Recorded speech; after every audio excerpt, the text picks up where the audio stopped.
안녕하세요. 이현희 교수의 경제포럼 함께 해주셔서 감사합니다. 제가 오늘 오후에 전화를 한 통 받았습니다. 제 영상을 보셨다고 하면서 제가 경제학자인데 어떻게 이렇게 부동산 문제에 대해서 관심을 많이 갖고 계시고 이 부동산 문제의 핵심을 잘 찌르고 계시냐. 우리나라의 정책금융이 정말 문제고 그것이 집을 살 때 정책금융을 하는 것도 문제지만 특히 이 전세 자금 대출에 굉장한 문제가 있는데 그 문제점을 어떻게 잘 지적하냐 이런 말씀을 하시더라고요. 자기가 20여 년 동안 계속 실질적으로 부동산 업계에서 투자자로서 활동을 하고 또 지금도 모 은행에 대출 업무를 하고 계시다고 하더라고요. 그래서 제가 오랜 시간 같이 대화를 나눴는데 이제 오늘은 국제 경제 문제, 특히 미국발 관세 문제를 좀 다루려고 하다가 오늘 한 번 더 우리나라의 부동산 문제를 좀 더 말씀을 드리면 좋겠다고 생각을 합니다. 사실 제가 우리나라가 지금 절대 위기 상황이다. 일본의 잃어버린 30년의 길을 이미 접어들었고 어쩌면 그것보다 훨씬 더 고통스럽고 긴 기간 동안 그 길을 갈 수밖에 없을 거다 이런 말씀을 드렸는데 그것이 당장의 저출산 고령화 때문에 나타난 거지만 사실 그 저출산 문제가 바로 이 부동산 문제와 너무 밀접한 연관을 갖고 있고 또 뿐만 아니라 단기적으로도 이 부동산 문제 때문에 집값이 오르고 가계부채는 너무 많이 증가하고 이것 때문에 우리나라 경제가 정말 복합적으로 지금 위기 상황으로 막 몰리고 있습니다. 이런 말씀을 드렸는데요. 그렇기 때문에 제가 이렇게 계속 부동산 문제에 대해서 이렇게 집착을 하는 거예요. 이 문제를 해결하지 않고는 정말 다른 문제 아무리 해결해도 해결이 안 되는 거다. 근본 처방을 해야 된다는 거죠. 자, 그럼 우선 GDP 대비 가계부채 비율을 먼저 한번 보시죠.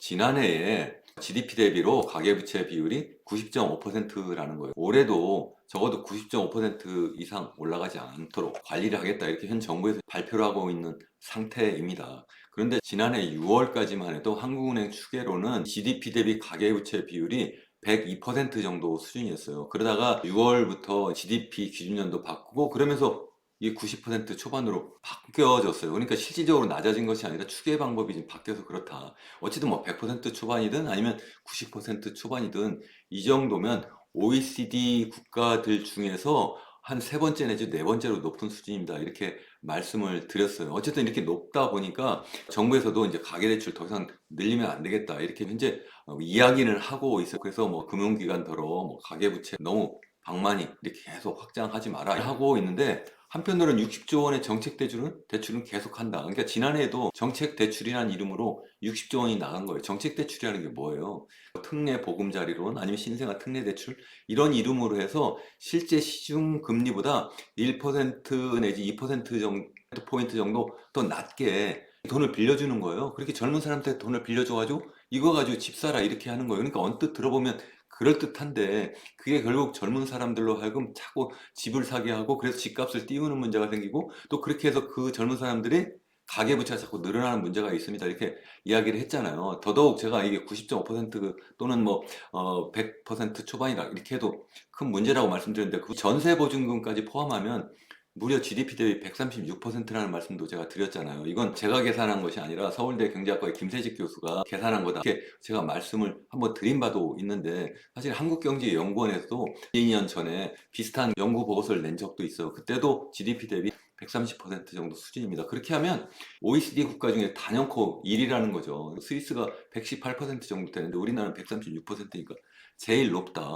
아니 왜 스위스는 왜 전세보증금 포함 안 시키냐? 거기는 그런 게 없어요. 우리나라만 있으니까 그렇다. 그럼 왜 우리나라만 있는 거 왜 넣냐? 우리나라만 있는데 이 전세보증금이 금융기관으로부터 빌리는 부채보다도 훨씬 더 위험하다 제가 말씀드렸잖아요. 이거는 사인 간, 개인 간의 돈을 빌리고 받는 거잖아요. 그러니까 집을 갖고 있는 사람이 그 집을 담보로 임차인한테 돈을 빌리는 거잖아요. 만약에 집값이 떨어지거나 아니면 전세금이 떨어지는 상황이 되면 그게 역전세가 나고 깡통전세가 되고 그게 더 큰 문제가 발생하잖아요. 그래서 이걸 꼭 포함시켜야 된다 이렇게 계속 말씀드렸는데 어쨌든 이렇게 굉장히 높은 수준이다 하는 것을 제가 다시 한번 강조해서 말씀드리는데 그런데 뭐라고 그래요? 제가 좀 전에 말씀드린 것처럼 60조 원의 정책 대출은 유지하겠다는 거예요. 가계대출은 고삐를 줘야겠다 하면서 60조 원의 정책 대출은 유지한다. 이게 무슨 말이에요? 올해 GDP 성장률이 이제 실질이 있고 이제 명목인데 명목하면 이제 그게 3.8% 정도 된다. 그러니까 정부에서는 물가 상승률은 한 2% 정도 되고 실질 GDP 상승률은 한 1.8% 정도 될 거다. 이렇게 보고 있어요. 그러니까 두 개 다 합하면 3.8% 아니냐. 그 정도 내에서 가계부채 증가하는 것은 용인하겠다. 지금 이렇게 하고 있어요. 그럼 그 정도가 어느 정도 되냐면 지난해 가계부채가 한 2,300조 정도 되거든요. 그것보다도 3.8% 증가시킨다고 하니까 3.8%가 어느 정도 되느냐? 87조 4천억이에요. 자, 그런데 87조 4천억 중에 60조 원은 시장금리로 빌리는 것이 아니라 정부가 아주 저금리로 빌려주겠다는 거예요. 젊은 사람들한테. 결혼하고 뭐 아이를 낳아라 뭐 그런 취지로 한다고 하는데 진짜 그게 도움이 되는 거냐는 거예요. 제가 계속 말씀드렸잖아요. 그게 아니다. 정 그렇다면 그 사람들에게 실질적으로 그만큼 보조금을 주십시오. 제가 그렇게 말씀드렸잖아요. 보조금 주는 게 아니라 30년 만기, 40년 만기 이렇게 돈을 빌려줘가지고 평생 빚더미에 올라가 앉아있도록 하고 집값은 계속 올라가게 만들고 그렇게 함으로써 또 새롭게 젊은이가 집을 살려고 하면 또 더 높은 집값 때문에 허덕이게 되는 그러한 상황으로 만들지 말라는 거죠. 그러니까 이게 지금 87조 4천억 원만큼만 올리겠다는데 그 중에서 60조 원을 정책제 대출로 내놓겠다니까 실질적으로 시장에서 대출하는 것은 27조밖에 안 되는 거예요. 그러면서 은행들한테 대출 고삐 조여라. 이거 정말 서민을 위하는 것처럼 보이잖아요. 그래서 제가 그 썸네일 제목도 제가 악어의 눈물이라고 한 거예요. 정말 악어의 눈물 아닙니까, 이거? 예? 겉으로는 마치 서민을 위하고 중산층 위하는 것처럼 하면서 알고 보니까 돈 빌려줘가지고 젊은 사람들 빚더미 올라가게 하고 금융기관들 장사시켜주는 거 아니냐는 거죠. 그러지 말아라. 제가 계속 말씀드리는데 더군다나 이런 대출이 누가 받아가는가? 진짜 서민이 받아가나요? 이 4천만 원 이하의 가게가 빌려가는 거는요, 2.8%밖에 안 돼요. 그럼 누가 빌려가요? 4천만 원 이상 8,500만 원 이하 연소득이 그런 사람들이 54%, 8,500만 원 이상 2억 원 이하까지의 소득이 가져가는 사람이 34.6%예요. 다 부자들이 가져가는 부자들이. 이게 정말 도와주는 거냐는 거예요, 이게. 정말 젊은 사람들 중에서도 잘 사는 사람, 어쩌면 부모에게도 물려받은 재산 있는 사람들에게 또 추가로 돈을 빌려서 집값 띄워가지고, 그래가지고 결국 젊은 사람들로 하여금 결혼 못하고 아이 못 갖게 해서 우리나라가 전 세계에서 제일 빠르게 고령화 사회로 가게 만들고, 그래서 우리나라 잠재 성장률이 계속 떨어지는 거다 제가 말씀을 드리지 않아요. 제가 정말 이런 부동산 문제, 가계대출 문제만 나오면 목소리가 자꾸 높아져요. 정말 죄송합니다. 너무 안타깝고 속상합니다. 또 한 가지 문제가 제가 처음 시작하면서 말씀드린 것처럼 이 전세자금 대출이 이 전세자금 대출이 얼마나 빠르게 증가했냐 보세요. 이게 지금 어느 특정 정부가 아니다 제가 계속 말씀드리잖아요. 이게 처음 시작은 이명박 정부 때였어요. 그때는 6조 4천억 원이에요. 박근혜 정부 때 36조까지 높였어요. 문재인 정부 때 다시 162조까지 높였어요. 또 윤석열 정부도 또 계속 높여갔어요. 다시 또 40조 더 추가해서 지금 200조가 된 거예요.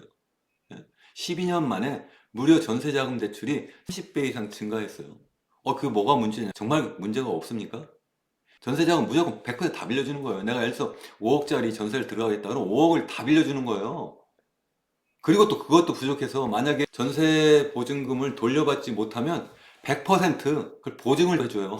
그러다가 이제 최근에 이게 너무 많다. 그래서 이걸 90%로 줄이겠다. 5월부터 그것도 지금도 아니고. 아니 하려면 당장 하지 뭘 5월까지 기다려요. 더군다나 90% 보증은 왜 합니까?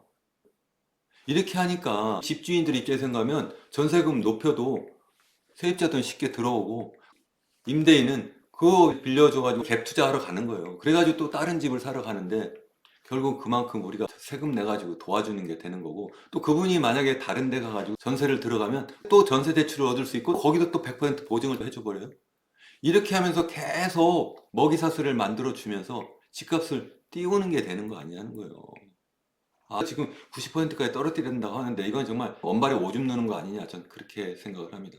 어쨌든 이게 문제가 뭐냐 제가 좀 전에 말씀드린 것처럼 서민의 주거 안정에 좀 도움이 된다 이렇게 이야기를 하는데 사실은 계속 전세금을 높여서 문제가 되고 더군다나 이 갭 투자를 계속 확산시키는 문제가 된다. 갭 투자가 2020년 이후에 대세가 됐다. 갭 투자라는 말이 그때 이후에 나온 거잖아요. 이게 말이 되느냐는 거죠. 더군다나 또 문제가 뭐냐면 이 금융기관 입장에서 생각하면 은행들이 결국 보증기관으로부터 다 보증을 받으니까 전세대출이 200조 원 취급하고도 이건 보증을 받는 거니까 빌려준 게 아닌 거예요. 그렇게 해가지고 돈을 더 빌려줄 수 있는 거예요. 그러니까 결국은 이런 거 전부 부동산 담보대출로 장사하도록 만드는 거예요. 그래서 지난해도 그렇고 올해도 그렇고 지금 금융기관들이 얼마나 돈을 많이 벌어요. 다 누가 만들어요? 다 정치권들이 만들고 정부가 만드는 거 아니에요. 피해는 누가 봐요? 결국은 우리 중산층 서민이 보고 우리 젊은이들이 본다는 거죠. 이거 정말 문제가 있지 않느냐는 거예요. 아, 정말 너무합니다. 그것도 금액도 10억, 20억, 어떻게 이렇게 전세 보증금을 상한도 없이 이렇게 빌려줄 수 있냐는 거죠. 100% 보증까지 해주냐는 거죠. 오늘 오후에 어느 분이 20여 년 동안 계속 부동산 투자 활동을 하고 지금도 금융기관의 대출 업무를 담당하는 분이 전화를 주셨다고 했는데, 이런 것을 사람들이 모르기 때문에 이걸 좀 많이 알려야 된다. 많이 알리면 사람들이 자각을 하고 이에 대해서 자꾸 목소리를 높이기 때문에 정부도 이거 더 이상 못할 거다, 이런 이야기를 하시더라고요. 여러분 기왕이면 이거 보시고 정말 깨닫고 많은 분에게 좀 공유하시고, 절대 이런 거 하지 못하도록, 우리가 유권자고 우리가 납세자예요. 우리가 주인이에요. 우리가 그렇게 해야 되는 거죠. 공복인 정치인, 공복인 공무원들이 지금 우리 돈 가지고 뭐 하고 있는 거예요? 어쨌든 제가 좀 전에 말씀드렸잖아요. 신생아 특례 대출도 보면 소득이 높은 계층에서 주로 돈을 빌려가더라. 그렇지 않은 4천만 원 미만은 거의 뭐 빌려가지도 못하더라, 이렇게 이야기를 했는데, 전세자금 대출도 누가 빌려가나 보세요. 저소득은요 1%가 안 돼요. 여기 보시면 고소득이요 64%. 고소득이라는 것은 상위 30% 이야기하는 겁니다. 중소득이 28%. 그러니까 결국은 이런 정부의 정책 대출이라고 하는 게 다 누굴 도와주는 거예요.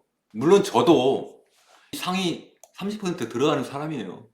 그렇지만 정말 우리나라 생각하고 우리 국민들 생각하고 우리 젊은 미래를 생각하면 목소리 내야 되지 않겠습니까? 정말 안타깝습니다.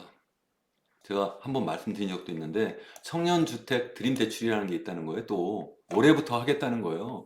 만 20세부터 39세까지 무주택 청년이면 최대 3억 원, 신혼이면 4억 원까지 최저 연 2.2% 저금리로 돈을 빌려준대요. 그러니까 시중 대출 금리가 4%대니까 무려 2%포인트, 절반으로 싸게 해서 돈을 빌려주겠다. 그 대출 만기도 40년까지 해준다는 거예요.